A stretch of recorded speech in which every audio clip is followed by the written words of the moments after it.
বনি ইসরায়েলের এক লোক সিরিয়াল কিলার ছিল, খালি মার্ডার করতো, সিরিয়াল মার্ডার। একটা, দুইটা, তিনটা, 10টা, 5টা করতে করতে করতে করতে 99টা মার্ডার করেছে। কয়টা? এলাকায় আছে না কিরকম কেউ? 99টা মার্ডার। কল্পনা করা যায়? 99 জন মানুষকে সে নিজ হাতে হত্যা করেছে। 99 মার্ডার করার পরে তার মনে ভয় আসলো, হায়রে, না জানি আল্লাহ আমার সাথে কেমন আচরণ করে আখিরাতে। আমার তওবা আছে কিনা কপালে জানি না, আমার তো ক্ষমা নাই, কি করব আমি? তো সে লোকজনদেরকে জিজ্ঞেস করলো, আমার ক্ষমা আছে কিনা, এটা কে বলতে পারবে? আমাকে আল্লাহ মাফ করবে কিনা? তারা সবাই বললো, এই এলাকায় এক আল্লাহর ওলি আছে, তার কাছে যাও। সে আল্লাহর ওলির কাছে যেয়ে বলে, ও আল্লাহর ওলি, আমি 99টা হত্যা করেছি, 99টা মার্ডার, আমার কপালে ক্ষমা আছে কিনা তুমি একটু বলো। আল্লাহর ওলি কই, কি বললা? 99টা মার্ডার? হায় হায়, সর্বনাশ, তোর কোনো ক্ষমা নাই। এবার যে মার্ডার করছে ও কয়, আমার যেহেতু ক্ষমা নাই, তোরে বাঁচায় রেখে লাভ কি, তোরেও দিলাম শেষ করে। এবার সেঞ্চুরি করে ফেলাইছে। কথা বুঝতেছেন? আমার যেহেতু ক্ষমা নাই, তো তোরে বাঁচায় রেখে কি লাভ, তোরেও শেষ করে দিলাম। এবার সেঞ্চুরি। সেঞ্চুরি করার পরেও ভয় আছে না নাই অন্তরে? অন্তরে তো আল্লাহর ভয়, কই যাবে? খুঁজতে লাগলো কে সমাধান দিতে পারবে। একজন বলল, ওই এলাকায় একজন বড় আলেম আছে, ওই আলেমের কাছে যাও। সে আলেমের কাছে যেয়ে বলে, আলেম, আমি 99টা হত্যা করেছি, এখন আমার বড্ড ভয় হয়, আল্লাহ আমারে মাফ করবে কিনা, তুমি একটু আমারে বলো। আলেম বলে, তোমার গুনাহ যত বড়ই হোক, আমার আল্লাহর দয়া তার চাইতেও বড়। তুমি কি পাপ করেছো, কি অন্যায় করেছো তুমি?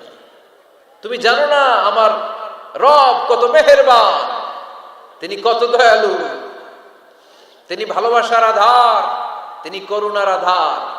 তোমার পাপ অন্যায় যদি হয় খালের পানির সমান, বিলের পানির সমান, আমার আল্লাহর দয়া সাগরের পানির সমান। তোমার পাপ আর অন্যায় যদি হয় পাহাড়ের সমান, আমার আল্লাহর ভালোবাসার দয়া হচ্ছে আকাশের সমান। তুমি যদি তওবার মতো তওবা করতে পারো, ক্ষমার মতো ক্ষমা চাইতে পারো, চোখের পানি ছেড়ে, চোখের পানির বড় দাম, চোখের পানির মধ্যে বিশাল কারিশমা, এটা আল্লাহ খুব পছন্দ করে। 2 ফোঁটা পানি আল্লাহ পছন্দ করে। এক, জেহাদের ময়দানে শহীদের গা বেয়ে ঝরে পড়া রক্তের ফোঁটা।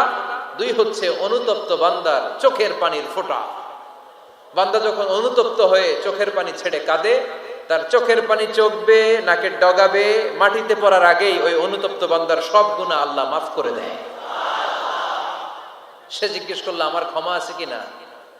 আলেম বলে, আছে, ক্ষমা আছে। তওবার মতো তওবা করো, তাওবাতান নাসুহা, তওবার মতো তওবা করলে আল্লাহ ঠিকই মাফ করবে। সে এতটাই অনুতপ্ত হলো, এতটাই, সে আল্লাহর কাছে ক্ষমা চাইতে শুরু করলো।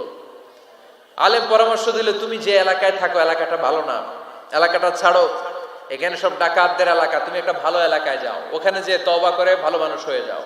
সে নিয়ত করে কাপড় চোপড় গুছিয়ে ভালো এলাকায় যাবে। ঘর থেকে বেরোয়ার সাথে সাথেই মালাকুল মাউত চলে আসছে, তার রুহু কবজ করে ফেলছে। এখন রুহুকে নিয়ে যাবে। ফাজাআত মালাইকাতুর রাহমা ওয়া মালাইকাতুল আযাব, রহমতের ফেরেশতারাও আসছে, আযাবের ফেরেশতারাও আসছে।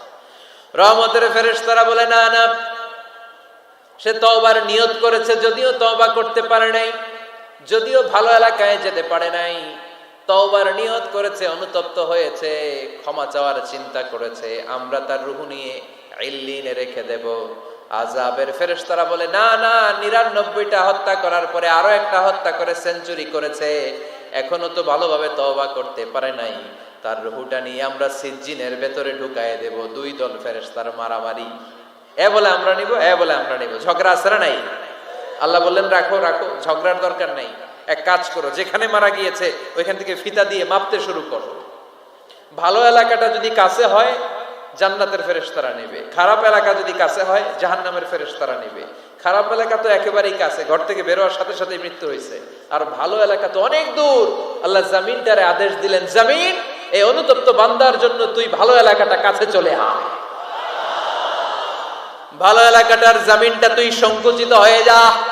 যদিও ঘর থেকে বের হয়েছে একেবারে কাছে, খারাপ এলাকাটা হাজার হাজার মাইল দূরে চলে যা। ফিতা দিয়ে মাপ দিয়ে দেখে সর্বনাশ, ভালো এলাকাটা তো একেবারেই কাছে, খারাপ এলাকাটা অনেক দূরে। আল্লাহর ফয়সালা অনুযায়ী রহমতের ফেরেশতারা তার রূহকে নিয়ে জান্নাতের ভেতরে ঢুকিয়ে দিয়েছে। 99টা হত্যা করার পরে আরো একটা হত্যা করে সেঞ্চুরি, 100টা খুন করছে। আপনি কয়টা করছেন? আমি কয়টা করছি? তো 100টা খুন করে যদি ও মাফ পেতে পারে আমার আল্লাহর কাছ থেকে, আমরা কি ক্ষমা পেতে পারি না? ওর পাপের কাছে আমাদের পাপ কি? কয় ওয়াক্ত নামাজ ছাড়ছেন আপনি? কয়টা মিথ্যা কথা বলছেন? কতবার ঘুষ খাইছেন? কত টাকা সুদে লাগাইছেন? কত অন্যায় করছেন? কত জুলুম করেছেন? মনে রাখবেন, আপনার পাপ, আপনার অন্যায়, আপনার জুলুম যত বড় হোক না কেন, আমার আল্লাহর দয়া তার চাইতেও বড়।